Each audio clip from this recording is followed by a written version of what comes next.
Boa noite, pessoal. Mais uma segunda-feira especial com live aqui da Fórmula X. Aproveite esses minutinhos para convidar as pessoas, enviar o aviãozinho aí, compartilhar essa live com o maior número de pessoas. Hoje é um tema muito especial. Boa noite, Carol. Hoje vamos falar sobre saúde mental. Muito tem se falado, né, como manter a saúde mental, como lidar com as emoções. E hoje a gente vai ter uma convidada especial para conversar um pouquinho conosco sobre esse assunto que é tão importante, tão recorrente. Então não deixe de convidar e compartilhar essa live com o maior número de pessoas, porque a gente sabe que passou por momentos difíceis. 2022 está sendo um ano de recomeço para muitas pessoas. Então, a gente sabe o quanto foi difícil lidar com as emoções. Então, logo já vamos convidar aqui a doutora Geline, psiquiatra aqui em Bituba, para conversar um pouquinho conosco, para tirar nossas dúvidas, apontar direções, porque a gente sabe o quanto é difícil lidar com as emoções e manter a saúde mental também. Logo a doutora Geline já entra e a gente vai ter um bate-papo bem interessante.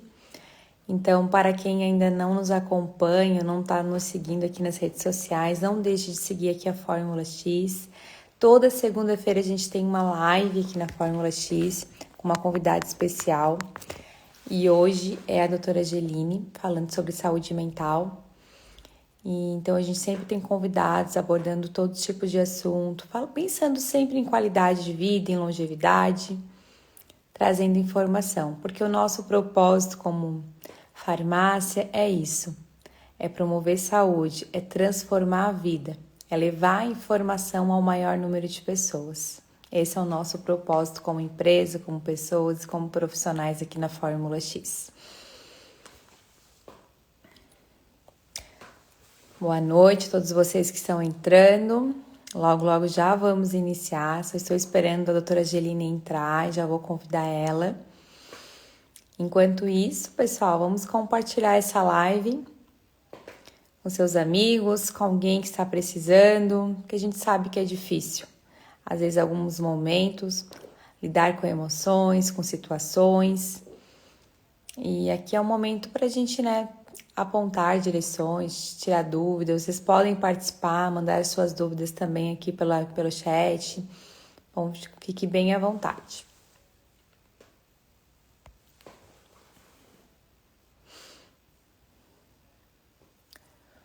Boa noite.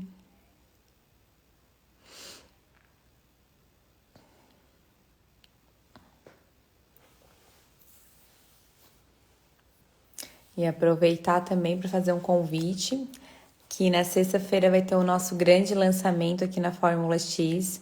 Vamos ter uma outra live, então, dia 20, sexta-feira, às 20 horas, vai ter a grande live de lançamento aqui da Fórmula X, então não perca, vai ser bem importante. Então, essa semana tá recheada de coisa boa. Hoje, vai ter a live com a doutora Geline, na sexta-feira vai ter a live de lançamento. Então, nos acompanhe e fique por dentro de tudo que vai acontecer essa semana. A doutora Geline já entrou, logo já chamo ela para a gente conversar. Já está aqui conosco. Pessoal, não deixe de compartilhar essa live, de convidar outras pessoas também. Doutora Geline, se quiser mandar para mim aqui o convite, já te aceito aqui também.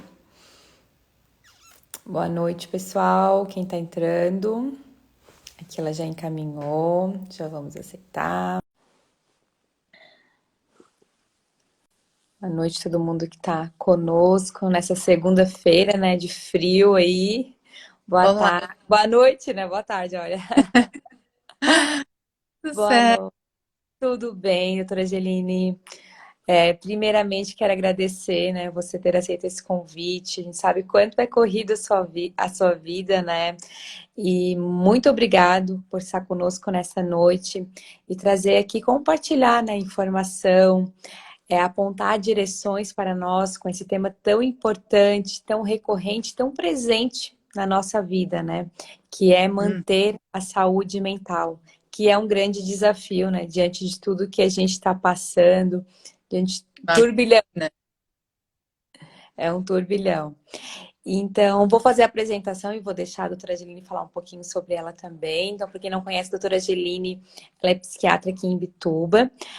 Doutora Angeline Haas, é assim que se fala mesmo? Haas? Isso. Aham. Então, seja bem-vinda, é um prazer ter você conosco nesta noite. Aí eu vou deixar você falar um pouquinho, se você quiser se apresentar, pode ficar bem à vontade. Então, tá bom. Primeiro, eu quero agradecer o convite de vocês, né, Fábio? Achei super legal a iniciativa de falar sobre saúde mental, como tu trouxe. Hoje em dia está sendo cada vez mais difícil se manter saudável mentalmente, né? E eu não sei se é cada vez mais difícil ou cada vez as pessoas estão aceitando mais buscar ajuda, né? E antigamente existia muito um tabu com a psiquiatria, com a psicologia, e hoje isso tem. As pessoas têm vindo mais procurar, né? Isso está sendo muito legal. Então, toda vez que me convidam para falar sobre esse assunto, eu acho super importante a gente estar presente para a gente poder ocupar esses espaços e falar de maneira séria, né, sobre tudo isso. Então, eu quero dar boa noite para todo mundo que está aí. Eu estou vendo vários conhecidos. Obrigada por estarem participando, né? E vamos lá, mandem perguntas, mandem dúvidas para a gente poder é, tornar um negócio mais dinâmico aí. E vamos começar, então. É isso aí. Então, o nosso tema hoje é falando sobre saúde mental. Então, para a gente iniciar, né, o que que se entende, né, doutora, por saúde mental, assim, né? Eu acredito que a gente muito tem se falado sobre isso, né? Então, nada melhor que a gente fazer uma introdução ali, né, para quem está nos acompanhando e para poder, às vezes, entender o que está passando também, né? Uhum. Então, saúde hoje, o conceito de saúde pela Organização Mundial de Saúde inclui a saúde física e saúde mental, né? Então, hoje, a saúde mental está englobada na saúde em si. E antigamente era uma coisa meio à parte, assim, né? Estar saudável era estar saudável no corpo, né? Física, aparentemente, na verdade, né? E hoje não, hoje a gente já considera saúde estar saudável mentalmente, porque muitas vezes o que a gente transparece, e a gente vai conversar sobre isso mais para frente também, né? O que a gente transparece não é o que a gente realmente está sentindo por dentro. Então, saúde mental é estar bem consigo. Com tudo ao seu redor, né? É conseguir lidar com os seus problemas sem perder o controle, falando de maneira básica, assim, né? Então, é realmente conseguir lidar com tudo que a gente enfrenta no nosso dia a dia, na correria do nosso dia a dia.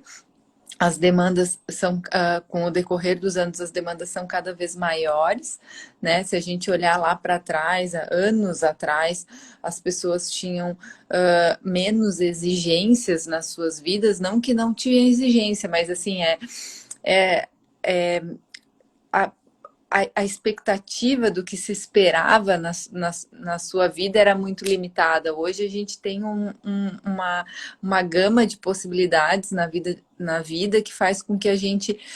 A cabeça está sempre um turbilhão, né? Então, ter saúde mental é conseguir lidar com isso, eu acho. É um equilíbrio, né?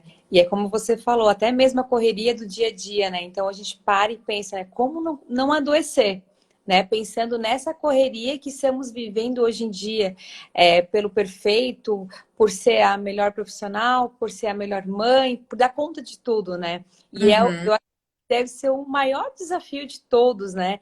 Não, eu falo como mulher, mas como pessoa, como homem também, né? Eu acho que a gente tem que falar num todo aqui, né? Porque todo mundo acho que está passando por lutas e situações difíceis que a gente, né, cada um tem a sua dor, ele carrega, né, passa por um momento mais difícil. Então, a gente parar e pensar como não adoecer diante de tudo isso também, né? Uhum, uhum, uhum. Esse eu acho que é um... Não, pode... Não, o que eu ia trazer é que a pandemia no meio disso, assim, eu acho que mostrou muito isso, né? Porque com a pandemia as pessoas foram obrigadas a se deparar consigo mesmas, com seus problemas familiares, ter que estar mais em casa, ter que conviver mais. Isso fez com que as pessoas enxergassem situações que muitas vezes estavam passando batido, né? E isso faz com que as pessoas olhem mais para dentro e percebam problemas que antes estavam sendo empurrados com a barriga, digamos assim. Então, eu acho que a pandemia foi meio que a gota d'água de coisas que já vinham acontecendo exatamente por todas essas demandas que tu trouxe, né?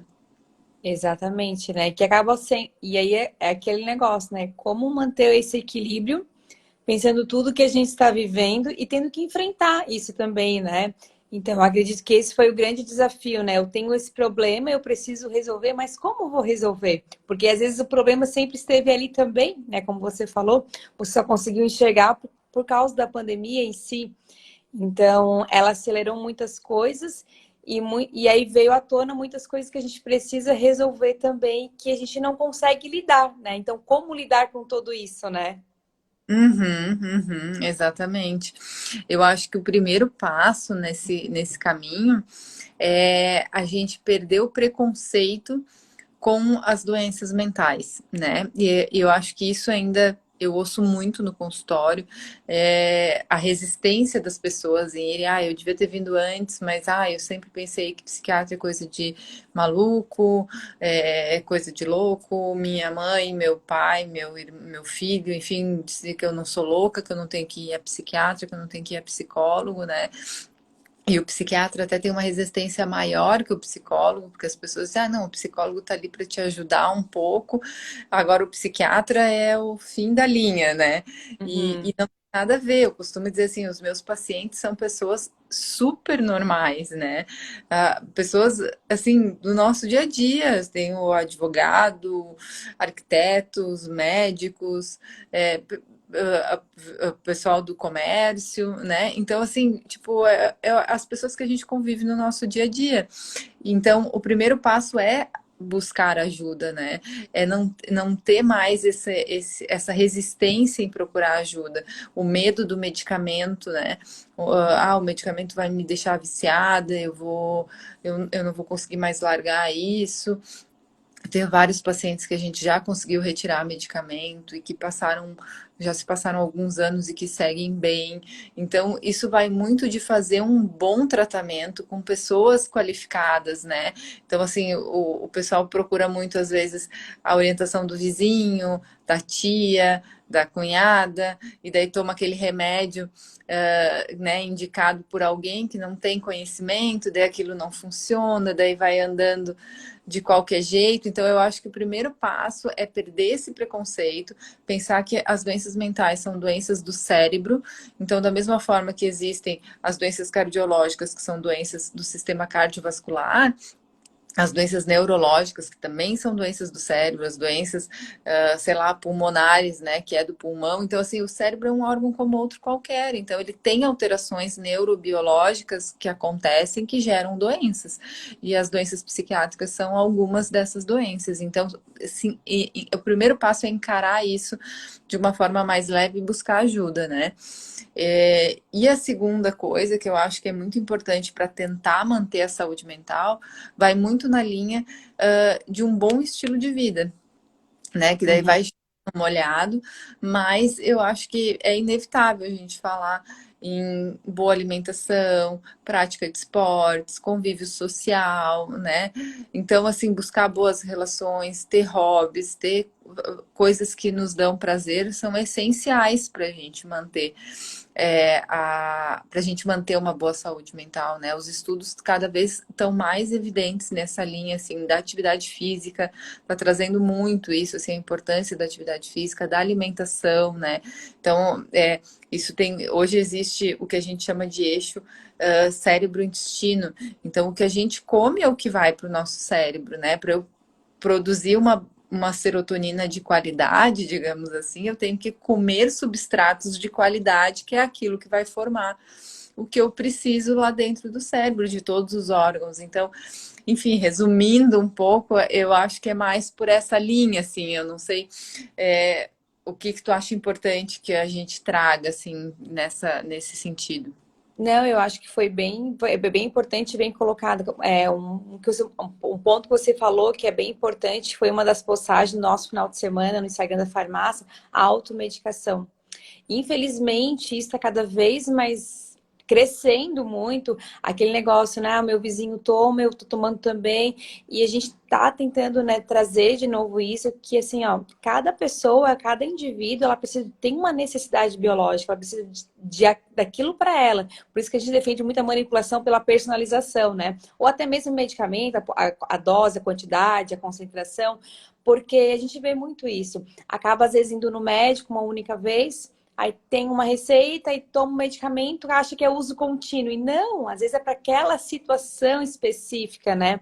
E aí é Uhum. como você falou também, né? Precisamos, né? Questão do preconceito, de achar que psiquiatra não, é para louco. Não, não é. Assim como tem médicos especialistas para cada área do nosso corpo, a gente precisa também tratar esse equilíbrio, nossas emoções, saber lidar com nossas emoções é importante também, né? Então, eu acho que Uhum. foi bem colocado, principalmente a automedicação ali, que eu vejo que acredito que você deve ter muito isso no consultório também, né? Pessoas que acabam tomando continuamente o medicamento, né? Tu sabe que nessa questão da automedicação é interessante, porque as pessoas trazem muito assim, eu comecei a tomar o remédio do fulano e não funcionou, né? Da vizinha, enfim, de qualquer pessoa, e não funcionou, então não funciona para mim isso. Só que eu sempre trago assim, ou então causou um efeito colateral, que esse remédio é horrível. Não, eu acho que as pessoas têm que entender que quando a gente escolhe um medicamento, por exemplo, antidepressivos, a gente tem uma variedade enorme de antidepressivos no mercado. Então, sem falar das dosagens, né? Então, dentro das dosagens ainda muda, às vezes, o efeito que eu quero. Então, quando eu escolho uma medicação para uma determinada pessoa, eu tenho que avaliar o peso dessa pessoa, porque tem medicamentos que aumentam o apetite, tem medicamentos que diminuem o apetite. Eu tenho que avaliar como é que é o sono dessa pessoa, porque tem medicamentos que dão um pouco de sonolência. Então, naquele paciente que tem muita insônia, eu posso escolher esse medicamento para ajudar já na questão da insônia. Eu tenho pacientes que sentem muito sono, inclusive durante o dia. Então, eu tenho que pensar num medicamento que estimule um pouquinho mais, né? Então, assim, estou dando exemplos muito básicos, mas que fazem o perfil do paciente faz com que eu escolha o medicamento. Então, às vezes, o medicamento X que funcionou muito bem para o vizinho não vai funcionar para ti porque o teu perfil é completamente diferente, mesmo que as doenças sejam iguais. E às vezes o mesmo medicamento pode ser para os dois pacientes, pode ter o perfil dos dois pacientes, mas o teu metabolismo não é bom para aquele medicamento, né? Então existem os metabolizadores rápidos, os metabolizadores lentos, né? Que a gente, enfim, são assuntos mais específicos, né? Para a gente, mas para a população faz pouca diferença. Mas a gente vai no decorrer do tratamento, a gente vai vendo que aquele medicamento não está se adaptando e eu preciso trocar. Então também ir numa consulta, medicar uma vez e daí seguir com aquele medicamento eternamente, também não funciona. Porque às vezes eu preciso, além de ver se está funcionando ou não pela metabolização do próprio paciente e pensar em trocar, às vezes eu preciso aumentar a dose. Eu costumo dizer, às vezes, também no consultório que os pacientes chegam assim, eu melhorei e daí não voltei mais. Tá, mas melhorou 100%? Não, não melhorei 100%.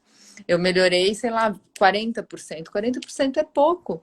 Eu sempre tenho que tentar buscar a melhora de 100%. E muitas vezes eu preciso aumentar a dose para ter essa melhora de 100%. E para isso tem que ter um acompanhamento também. Enfim, né? Sim. São vários detalhes que fazem bastante diferença, assim, no tratamento em si da questão da saúde mental, que é um tratamento mais contínuo, tem que ter uma continuidade. É diferente de tratar uma gripe. Eu sempre comparo com uma gripe, uma amidalite. Tu vai lá, vai no médico, mas te dá um tratamento por 10 dias e tu não precisa voltar mais, porque tu vai melhorar. Agora, o tratamento da doença mental não, é um contínuo, né? Sim. E é como você falou, é um equilíbrio, né? Eu sempre brinco que pensando em longevidade, qualidade de vida, né? São 5 pilares, né? Então é o equilíbrio, a questão da alimentação, então o manejo do estresse, o sono de qualidade, alguns suplementos, quando necessário específico, e a atividade física. Então precisamos ter esse equilíbrio para a gente, quando a gente pensa em longevidade e qualidade de vida.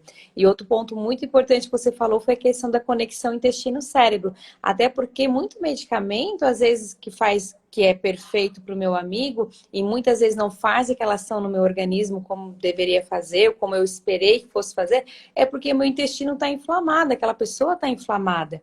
Então, Uhum, assim, olha a importância do acompanhamento do profissional para uhum. saber ajustar a dose também, né? Sim, às vezes associar alguma outra medicação, pensar nos lactobacilos que hoje estão sendo bastante usados, enfim, né?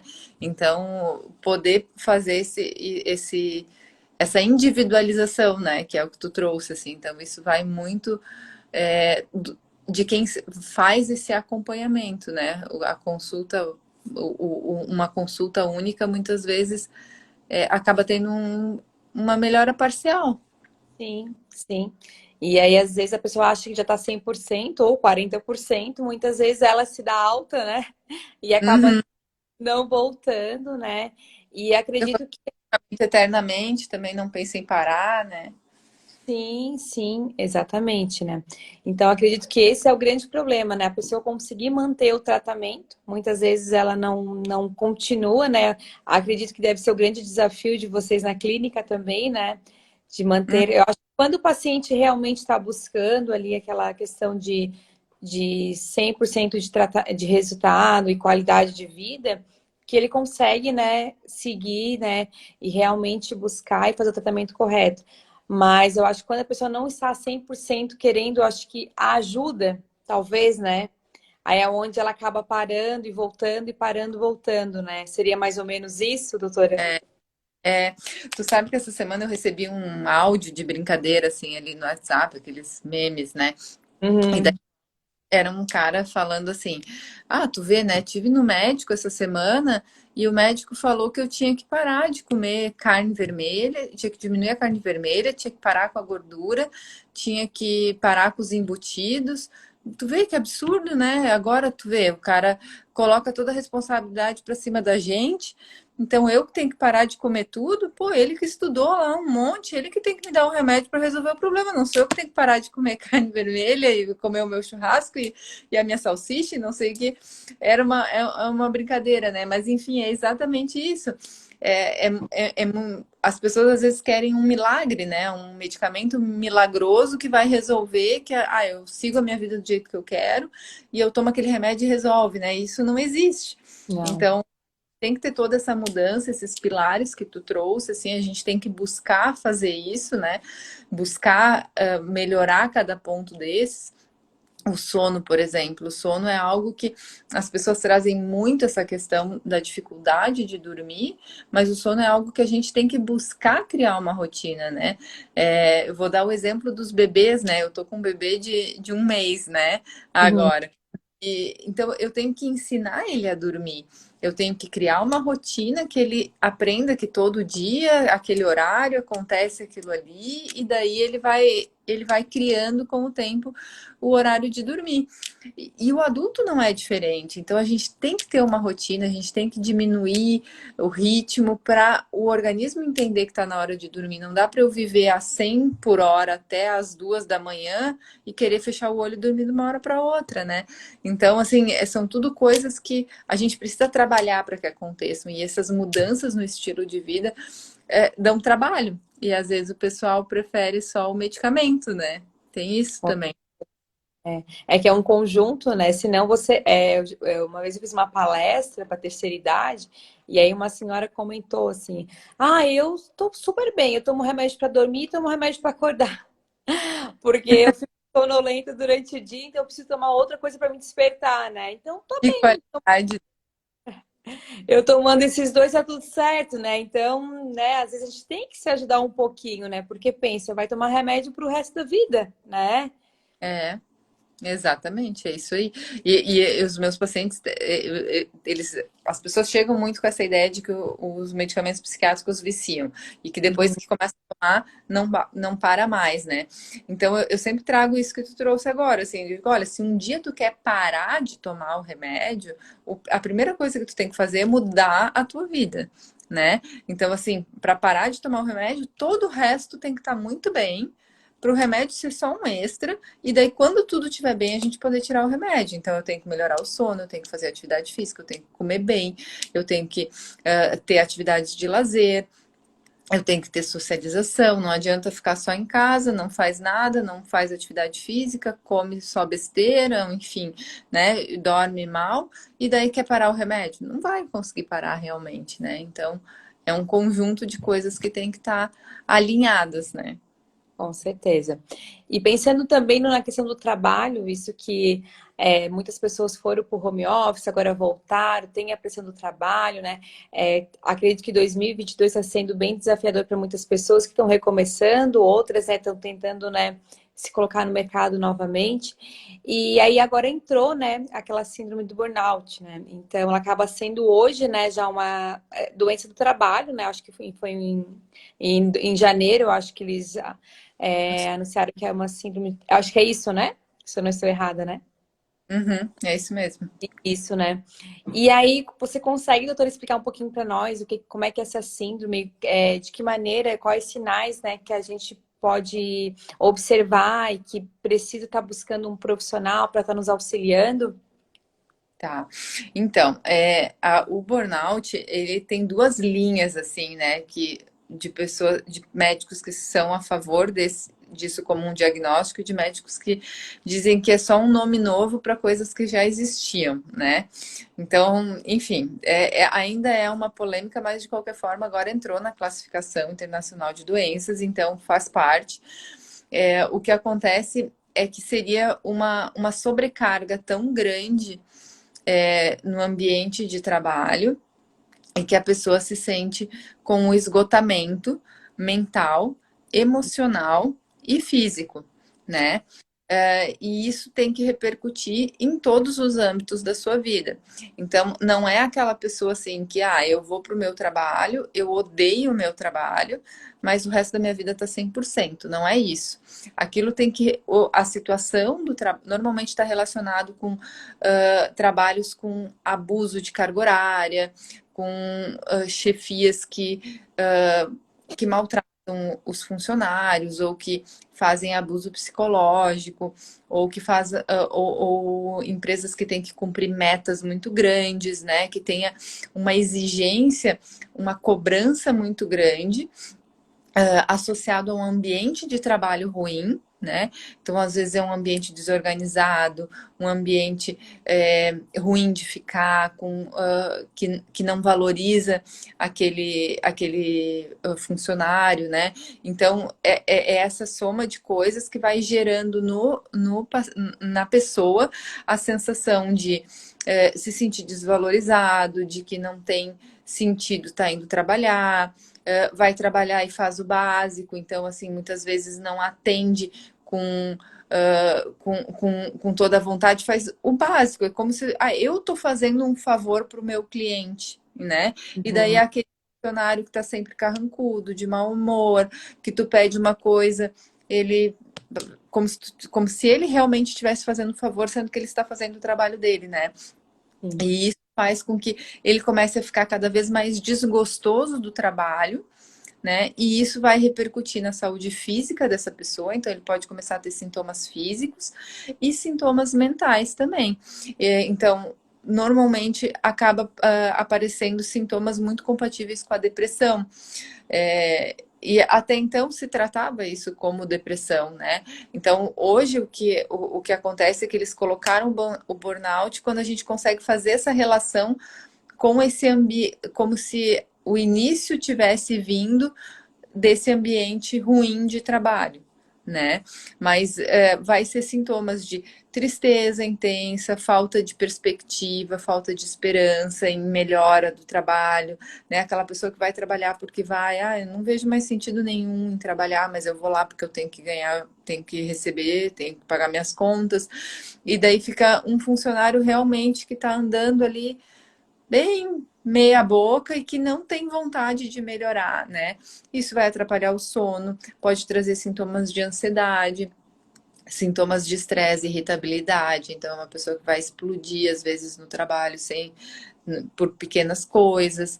Então, Sim, é mais ou menos esse conjunto, né, de estar de estar num ambiente ruim, com uma chefia ruim, com muita cobrança, e isso trazendo esses sintomas todos. Mas é um diagnóstico bem difícil de fazer, porque todo mundo que tivesse se sentindo mal vai dizer, mas eu não estou sendo valorizado no meu trabalho, então eu acho que é do meu trabalho, eu acho que eu estou com burnout, né? Então realmente é um diagnóstico difícil de se fazer, assim. sim. E até porque, como você comentou, ele pode também, ele é muito parecido com a depressão. Se a pessoa estiver muito fechada, não for produtiva, não conseguir se sentir bem no trabalho, né? Então precisa fazer, provavelmente, passar por essa avaliação desse profissional para realmente se entender, ver o que realmente como ela vai conseguir lidar com essas emoções, o que está acontecendo realmente com essa pessoa, né?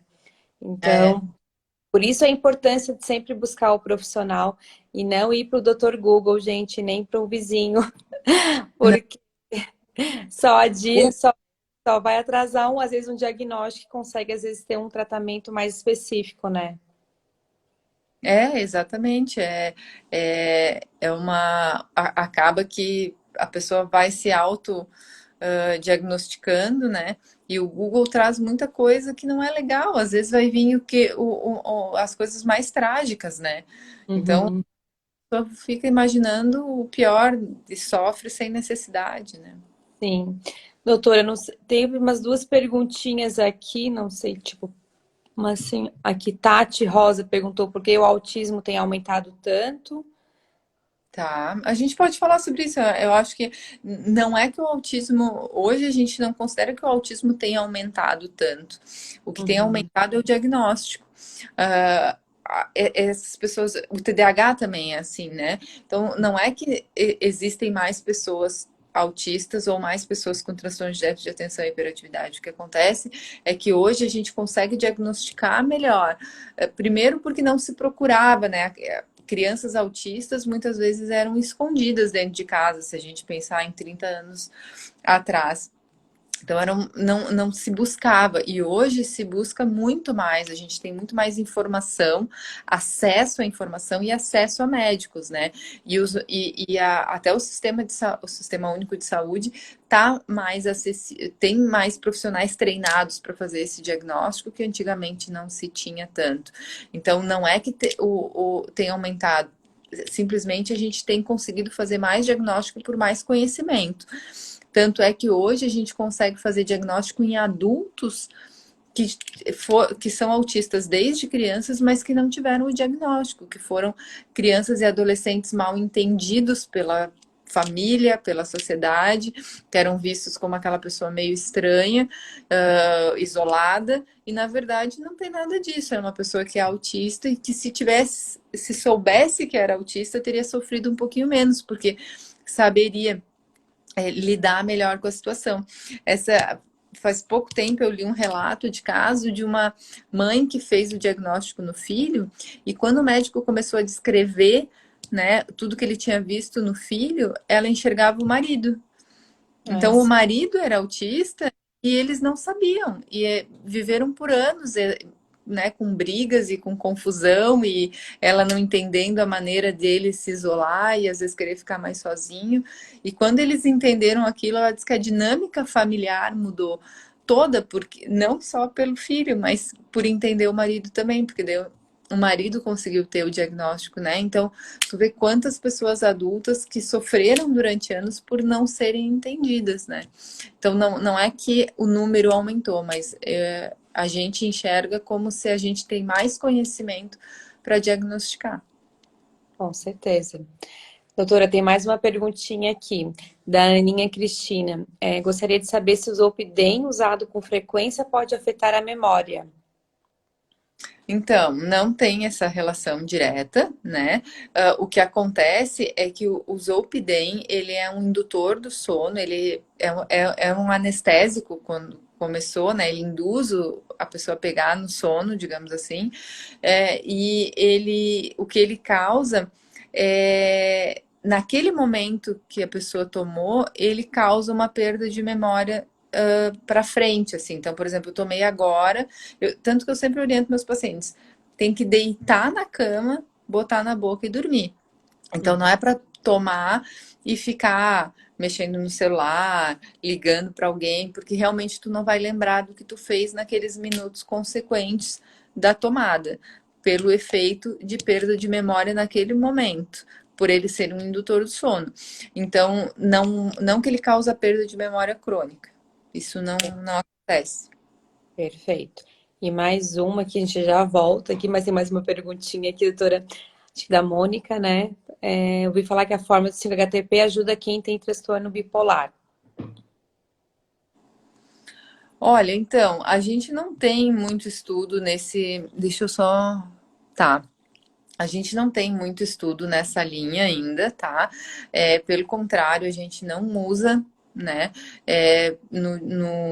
Na grande maioria dos consultórios psiquiátricos não se usa. Às vezes tem alguns médicos mais voltados para essa linha de nutrologia, alguma coisa a mais nesse sentido, alguns médicos usam, mas não no sentido de tratamento, né? O tratamento de transtorno bipolar é estabilizador de humor, não existe nada além de estabilizador de humor, existem outras medicações que a gente pode associar, mas não existe um tratamento efetivo e eficaz para transtorno bipolar que não seja estabilizador de humor. Então, qualquer outra coisa é sensacionalismo, trazendo a ideia de que outras coisas mais naturais estão tratando uma doença séria. Então, não há, por enquanto, meros adjuvantes, assim. Aham, perfeito. Ó, o pessoal pode continuar mandando as suas perguntas aqui, é bom, né? Porque a gente acaba sendo, às vezes, muitas vezes, dúvidas de outras pessoas também, né? Então, acho bem importante as pessoas estar participando, isso é bem bom. Doutora, e outra coisa que acho que também tem afetado muito, eu estava pensando aqui no burnout também, a questão do estresse, da pressão, também tem a questão das redes sociais, que eu acho que acabou prejudicando, prejudica ainda, né, todos os dias, a questão de comparar, a questão do julgamento, a gente brinca, né, a questão de cancelamentos, né, falando aí na linguagem virtual, isso com certeza eu acho que está acabando, né, com a vida mental de muitas pessoas, dos jovens também, as crianças que também, né, ficam ali conectadas. É um grande desafio para nós pais também, né? Uhum, uhum. A rede social é uma faca de dois gumes, né? Eu acho que é uma coisa importante, uma coisa legal, mas ao mesmo tempo tem seus riscos, né? Se a gente olhar pelas diretrizes da Sociedade de Pediatria, enfim, se recomenda limitar o uso, né, de criança, o uso para crianças e adolescentes, mas eu acho que o principal é supervisionar, né? Porque assim, se a gente parar para pensar, vamos pensar a gente adulto que tem a rede social aqui a trabalho, né? Então, a gente, como adulto, tendo para trabalho, a gente já fica cuidando das nossas métricas. A gente já vê quantas curtidas a gente teve, qual foi o engajamento, quantos encaminhamentos. Então, se a gente já fica preocupado com isso, sendo que isso é a trabalho, né? Não é a gente está preocupado em fazer o nosso trabalho render mais. Tu imagina um jovem que não tem a sua formação mental pronta ainda, né? Que não tem a sua autoestima bem sedimentada. Então, se ele ficar preocupado com o número de curtidas, é inevitável isso acontecer. Então, tem que ter muita supervisão dos pais, eu acho, e principalmente ter o outro lado, porque eu acho que inibir completamente é impossível hoje, né? A gente não tem como proibir um adolescente de ter acesso à rede social, porque tudo é na internet hoje, né? Então, se tu proibir, ele vai ter escondido. Né? Mas eu acho que a questão de orientar muito, de supervisionar, menor de idade, tem que ter pais vendo quais os sites que foram visitados, tem que ter acesso às redes sociais também, principalmente adolescentes menores, assim, né? Tipo, quer dar um pouco de individualidade, de privacidade. Às vezes os pais trazem, mas eu tenho que dar a privacidade dele. Tá, mas até que ponto um adolescente pode ter privacidade, né? A privacidade também tem limite, porque a privacidade é um cuidado que tu tá tendo com o teu filho, né? Ele tem acesso a tudo, desde essa questão de afetar a saúde mental, como a questão de ter acesso a, enfim, pedofilia, prostituição, várias outras coisas muito graves também, né? Então, tem que ter a supervisão, tu tem que chegar, tu tem que ter acesso ao celular, tu tem que ter a senha, tu tem que poder entrar, tu tem que poder olhar. Eu acho que isso é muito importante. E isso tem que ser falado, olha, tu vai ganhar o celular, tu vai ter acesso a isso, mas vai funcionar assim, assim, assim, né? E eu acho que uma coisa que os pais não fazem é limitar o uso. Então, assim, o uso à noite, eu vejo muito os adolescentes indo para a cama com o celular. Então, além de os pais estarem dormindo e não terem a menor ideia do que esse adolescente, essa criança está vendo, fica um horário sem fim, porque daí eles estão conversando e o horário de dormir, que era 10, 11 da noite, se torna 2, 3 da manhã, né? Então, tem essa questão. E enfim, né? Eu até ia falar outra coisa que agora eu me perdi, porque fui indo, fui. Eu acho que é mais ou menos isso, assim, eu acho que é muita coisa e a principal é a supervisão. Ah, tá, desculpa, lembrei. E a outra coisa é ter o outro lado que eu ia falar antes, que é ter atividades fora da vida na rede, né? Então, é ter atividade física, é poder sair com a família, ter amigos que façam atividades fora, então encontro de amigos. Então, os amigos não se encontram só no chat do grupo ali no WhatsApp. Não, eles se encontram na praça, eles saem para tomar um sorvete, eles vão no cinema, sabe? Então eu acho que é isso que é muito importante, é ter os dois lados, né? Sim, é um equilíbrio, né? Até como você estava falando, estava aqui pensando, né? É a criança que vai dormir com o celular, né? E aí fica até altas horas, aí ela não tem um sono reparador, então ela vai acordar já indisposta. Muitas vezes se estuda de manhã, não vai ter foco, vai estar muito mais ansiosa, irritada, e aí começa a desenvolver todo um problema, né? E aí, a saúde mental já não existe mais, né? Então, desde cedo, essa criança é exposta a essa situação, né? Exato, é exatamente isso, é uma bola de neve, né? Então, e daí realmente vai ser um adolescente com problema de saúde mental. E assim, isso eu acho que é uma coisa que tem aumentado. Acho que sim, se diagnostica mais também, mas os adolescentes, eu vejo muito adolescentes sem perspectiva, assim, sem. Ai, parece que a vida não tem sentido. Gente, é um adolescente, né? O que se faz na adolescência? Sai, conversa, bate papo, né? Então, assim, e daí se eles não saem, se eles não conversam, se eles não batem papo, se eles não se relacionam fisicamente, no sentido de estar em grupo, de sair, enfim, ir para um cinema, sentar na praça, puxar um violão e cantar uma música, coisas, sei lá, coisas que a gente fazia, né? E que Uhum. eles fazem mais hoje, porque eles ficam só trancados dentro de casa, realmente a vida perde o sentido, né? Porque vamos pensar na gente. Se a gente parar e ficar, sei lá, uma tarde toda sem fazer nada, daí tu não tem nada para fazer. E daí tu vai passar a tarde toda com o celular na mão. Depois de 1 hora com o celular na mão, tu já tá entediada, tu já não, né? Não tem, Já tá? viu tudo, já rodou, já olhou. Tu imagina um adolescente que tá com os hormônios a mil, que tá com a cabeça super acelerada, porque quer aprender a viver, né? Então tem que ter essa conexão, essa socialização, né? Uhum, com certeza. Doutora, acho que teve mais duas perguntinhas aqui. Acho que a Tati Rosa, somente equilibrar lítio resolve a bipolaridade? Isso é bem relativo, né? O lítio é o tratamento, o carbonato de lítio é a primeira escolha no tratamento de transtorno bipolar. Então, quando a gente faz o diagnóstico, a tendência é sempre iniciar o tratamento com lítio, mas isso não é uma regra. Tem pessoas que a gente vai começar com outro estabilizador. Depende do perfil da pessoa, da história, dos efeitos colaterais que já teve outros medicamentos, e às vezes além do lítio, vai precisar de outros medicamentos, dependendo da gravidade da doença. Tem pacientes que usam 2, 3, 4 medicamentos em casos muito graves, porque só com lítio a gente não consegue. O paciente bipolar estabilizaria apenas com lítio, mas na realidade, muitas vezes não é o que a gente vê. Sim, com certeza. Aqui tem a Kelly também, então gostaria que falasse sobre doenças mentais e a hereditariedade, se tem alguma correlação aqui.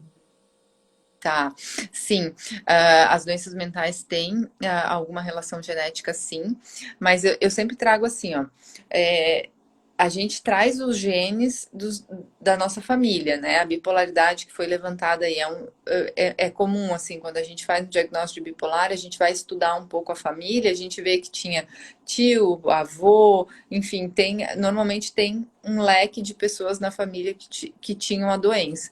E isso fala a favor de um transtorno bipolar naquela pessoa também. Então, assim, as doenças mentais têm uma carga genética.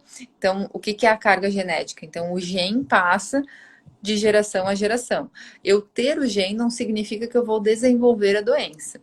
Então, meu pai e minha mãe têm depressão, certamente eu vou ter. Não, tu vai ter o gene, provavelmente. Agora, se tu vai ter depressão ou não, vai depender muito do quanto tu vai cuidar da tua vida para aquilo acontecer. Então, hoje a gente fala da epigenética, que é o ambiente mudando a manifestação genética. Então, se eu tiver uma boa qualidade de vida, se eu praticar bastante esporte, se eu me alimentar bem, todos aqueles pilares que a gente falou, tiver um bom sono, se a gente cuidar da nossa vida, tiver hobbies, tiver atividades de lazer, a tendência é eu ter uma menor chance de desenvolver a doença dos genes que eu carrego. Agora, isso não quer dizer que eu vou ou não desenvolver, isso vai depender muito. Enfim, claro que mesmo eu cuidando muito, eu posso desenvolver? Pode, Sim, principalmente com situações da vida, por exemplo, a perda de alguém, perda de emprego, alguma grande decepção que aconteça na vida, algumas situações nesse sentido, traumas, né, abuso sexual, traumas de infância, são várias coisas que vão somando e que podem facilitar ou não para que esses genes se manifestem. Então, sim, existe a carga genética que a gente carrega, mas a herdabilidade não é uma regra, né? sim, Dentro das psiquiátricas, a doença que tem maior herdabilidade é o transtorno de déficit de atenção e hiperatividade. Então, normalmente, quando a gente faz o diagnóstico em alguém, se tu pedir para a pessoa descrever pai ou mãe, um dos dois normalmente tem a doença também, mas não foi diagnosticado, porque naquela época não se fazia diagnóstico, né? entendi. Chegou mais uma perguntinha aqui, doutora. Pessoas com ansiedade também pode ser genético, assim? Também pode ser genético. Todas as doenças psiquiátricas têm essa questão do gene, né? Da gente carregar ou não o gene. Mas não necessariamente tu vai desenvolver, né? Então, isso Uhum. vai muito é, de como a gente vai levar a vida, né? Sim, tem a questão da exposição, né? Então, é como você falou da questão da epigenética, né? Tem exposição, você sabe que ele está presente ali, né? Mas se você conseguir modular, né? Você pode, você não venha a desenvolver, né? Acho que mais uma perguntinha. Tem algum estudo para quantas gerações ela herdam as doenças? Não, nunca li nada a respeito disso, assim. Normalmente a gente se detém muito em parentes de primeiro grau, principalmente, mas Uhum. parentes mais distantes, quando tem muitos parentes mais distantes, a gente leva em consideração. Então, por exemplo, o transtorno bipolar é comum a gente ver assim, às vezes, vô, tio, primo, várias pessoas assim, e às vezes o pai e a mãe não têm, os irmãos não têm, mas várias pessoas na família tiveram. Então, isso a gente leva em consideração. Perfeito. Então, pessoal, se tiver mais alguma pergunta... chegou outra. Como saber se devo migrar de um psicólogo para um psiquiatra? Ou vice-versa? Tá? Essa é uma boa pergunta, né? E Aham. todo bom profissional vai saber a hora de encaminhar para o outro profissional, primeiro passo, né? Então, assim, todo psicólogo vai saber a sua limitação, tipo, até aqui eu podia te ajudar, daqui para frente eu acho que tu precisa também de um tratamento medicamentoso, então vai saber encaminhar para o psiquiatra. Eu encaminho todos os meus pacientes para psicólogo, então Uhum. todos os meus pacientes eu faço terapia, porque eu acho que a terapia faz com que a gente entenda melhor como lidar com os nossos sentimentos e isso facilita o desenvolver da doença. Eu digo sempre que a gente é como se a gente fosse um smartphone, um telefone. O telefone precisa de um carregador para carregar. E se não tiver o carregador, eu não ligo. Então, muitas vezes eu preciso do remédio para dar essa carga inicial, para funcionar, né? Mas se eu não tiver, se eu não aprender a fuçar no aparelho, eu vou simplesmente usar ligação, WhatsApp, Instagram e Facebook. Eu não vou saber mexer em nada, mas a capacidade que o aparelho tem é gigante. Então, a Uhum. terapia seria eu me aprofundar e aprender a mexer nesse aparelho, né? Então, aprender a lidar com a raiva quando ela vem. Não adianta só, cada vez que eu tenho raiva, eu tomo um remedinho para diminuir a raiva, cada vez que eu tô com sono, eu tomo um remedinho para dormir melhor. Não, aprender a lidar com essas situações, a terapia, né, o dia a dia na terapia vai fazer uma diferença importante. Então, eu gosto que os meus pacientes estejam em terapia também. Mas não necessariamente precisa ser uma regra, né? Sim. Agora, o contrário, eu acho que quando a terapia não está sendo suficiente, não está resolvendo o problema, muitas vezes vai precisar do tratamento medicamentoso. Perfeito. Bem, chegou mais uma doutora quer se respondesse. Um pai alcoólatra é 100% que tenho o gen e meu filho também? Não, não é 100%. A gente não tem como saber, porque a nossa carga genética é, tem a nossa carga genética ela vem do pai e da mãe. Então, né, a gente não tem como saber o que que montou em ti, né? O que que juntou Sim. para formar o teu genoma. Então, a gente não tem como ter essa certeza. O que a gente fala em consultório é pais com dependência de álcool ou qualquer dependência química, tu tem uma chance maior de ser dependente químico também. Então, eu sempre sugiro que evite o uso, principalmente um uso contínuo, porque existe essa chance. Então, né? E a dependência, por exemplo, como nessa a gente já ouviu aí, deve ter vários conhecidos que já usaram várias drogas, experimentaram meia dúzia de vezes, seguiram a vida e nunca mais usaram. E aquilo não fez nenhuma diferença na vida deles. E em compensação, outro que tinha o mesmo estudo, mesma escolaridade, família, enfim, acolhedora e tudo mais, ficou dependente, usou a mesma quantidade de vezes, mas ficou dependente. Então ele tem uma carga genética, tem a genética para ter a dependência, né? Então, isso a gente não tem como saber. Então, não vale a pena arriscar quando a gente não sabe o que que a gente tem, né? Com certeza. Pessoal, vocês podem continuar mandando suas dúvidas por aqui. Acho que vai ter que fazer uma outra live, né? Já quase 1 hora de live Uma aqui. live só de perguntas, né? Sim, eu falei para a doutora Angeline, vai ser 30 minutos já pensando, né, na rotina dela com os filhos, né? Já tá quase 1 hora. E também não quero abusar na primeira vez já, né? Para deixar Não, para fazer o segundo convite. olha, não tem chorando, tá tudo bem. E, e dizer, né, que está sendo muito bom, assim, eu acho que está bem sendo bem esclarecedor todas essas dúvidas e, né, todas essas orientações e dicas é muito importante para tudo aquilo que a gente está passando. E é isso mesmo, é como a gente comentou, né? Que a gente possa compartilhar cada vez mais, como você falou, né? que você gosta também, né? Quando você é convidado, fico feliz, né? Porque é tão bom ter esses profissionais, né? Que aceitam o convite, que abraçam a causa e que querem também estar compartilhando e trazendo, né? Sanando essas dúvidas e dando, né? Direções para as pessoas também, né? Porque é isso que a gente precisa, né? De mais empatia, de mais amor, de mais informação, para ficar um pouco mais leve tudo isso que a gente está passando, né? É, E, ó, tem algumas coisas chegando aqui, doutora. Se quiser ir respondendo aqui, ó, pode ficar à vontade aqui. eu vi alguma coisa sobre família aqui, né? Eu acho que é.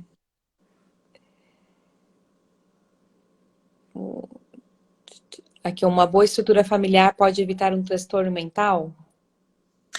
Pode, pode. Eu acho que estrutura familiar é o pilar, é um grande pilar, né? É o principal, eu acho, porque é, a base de tudo está relacionado com o quanto a gente a gente fala muito isso, né? Os primeiros 2 anos de uma criança e os primeiros 7 anos de uma criança, né? São os dois períodos em que a criança precisa de mais cuidados e que está mais relacionado com a segurança, com a autoconfiança, com a criança acreditar em si mesma. Então, é um período muito importante de cuidado. Então, uma criança negligenciada nesse período tem um risco muito maior de desenvolver uma doença mental. O risco de abuso é muito maior em famílias mal estruturadas, então uma família estruturada tem é um fator protetor nesse sentido, então a família sempre é um fator protetor importante. Eu sempre trago isso, assim, amor é sempre fator protetor, então abusar disso é bom também. Sim, com certeza. Então, gente, para a gente já encaminhar aqui para o nosso final da live, né? Vamos ser um segundo momento com a doutora Geline, com certeza. Mas, doutora, se você ouvisse, né, essa frase, né? Eu preciso de ajuda, mas não sei como pedir. O que você aconselharia? A buscar ajuda, né? Eu Preciso... acho que é aquela história toda do preconceito, né? Eu não sei como pedir. As pessoas pedem de alguma forma, e eu acho que o principal está em quem está ao redor. Porque normalmente essa pessoa que está dizendo que não sabe como pedir, ela traz sinais de que precisa, e, e eu acho que as pessoas têm que estar mais atentas aos amigos, aos familiares, trazer uma fala com menos cobrança e com mais empatia, do tipo, eu tô vendo que tu não tá bem, tu precisa de ajuda. Aquela frase, ah, tu tem tudo, não tem por que tu ficar desse jeito, não resolve problema de ninguém. Então é uma frase que tem que tirar, né? Ah, ela tem tudo, ele é perfeito, tem um baita emprego, ganha bem, não tem por que ter problemas. Isso não existe. Então, frases com menos cobrança, com mais empatia. Eu acho que vai além. Então, eu acho que não é nem o não saber pedir, porque eu acho que as pessoas pedem. O que acontece é que ao redor, muitas vezes, as pessoas abafam esses pedidos, né? Por exemplo, vou dar a maioria das pessoas que tentaram suicídio consultaram um profissional da saúde no mês anterior à tentativa. Então, de alguma forma elas buscaram e ninguém perguntou se elas tinham aquela ideação. Provavelmente elas trouxeram de alguma forma essa ideia. Então, se elas procuraram, de alguma forma elas também falaram alguma coisa para a família, para os amigos, mas ninguém deu atenção suficiente para que ajudasse essa pessoa a procurar ajuda. Então, eu acho que antes de saber procurar ajuda, a gente também tem que saber ouvir. Uhum, com certeza. E, gente, para a gente finalizar aqui, ó, a nossa live, a gente vai finalizar um pouco mais dinâmica aqui com a doutora Geline. E aí eu vou fazer aqui algumas palavras para ela completar, né, com uma palavra, uma frase para finalizar a frase, né? E, doutor, então a primeira seria a completar com uma palavra, que saúde é para você? Equilíbrio. Dentro Equilíbrio. dessa live, eu acho que essa é a palavra, né? Perfeito. A vida acontece hoje, então. Então, não tenha medo de procurar o que tu precisa, né? Eu acho que esse é o principal, assim, procurar ajuda, ir atrás de ficar bem, né? Perfeito. E se você pudesse olhar nos olhos, né, e dizer algo a alguém que está com a saúde mental abalada, o que você, como profissional, diria? Não tenha medo de procurar ajuda. Perfeito. Eu acho que isso é o mais importante, doutora. Acho que essa última sua fala foi, assim, realmente se conecta muito com aquilo que a gente precisa fazer, né? A pessoa às vezes está te pedindo ajuda, mas você às vezes não está enxergando isso. Muitas vezes você acha assim, mas tem tudo o quê? Né? Então, isso a gente escuta bastante, né? Ah, mas ela tem tudo, não tem por que estar depressiva, ela, né?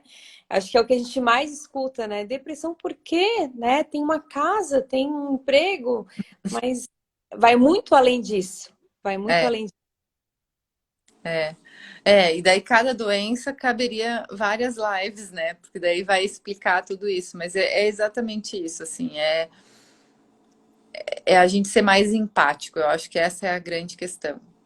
Com certeza. Gente, a gente vai finalizar nossa live, porque assim, eu prometi para a doutora que seria 30 minutos. Já estamos com 1 hora de live. Sei que ficou algumas perguntinhas, mas pode ficar tranquilo que a gente vai fazer uma nova live, né? Dentro da agenda da doutora também, vamos conversar. E agradecer a cada um de vocês que estiveram conosco aqui até, né, 1 hora aqui conversando, trazendo dicas, informações. E dizer que a live vai ficar salva no Instagram da farmácia. Então, quem não teve oportunidade de assistir ou quer presentear alguém com essa live que sabe que está precisando, né? Então, compartilhe com essas pessoas. Doutora Angeline, mais uma vez, muitíssimo obrigado por ter aceito o nosso convite. Agora deixo você bem à vontade para falar onde atende, para... Agora é o momento merchan que a gente fala da live.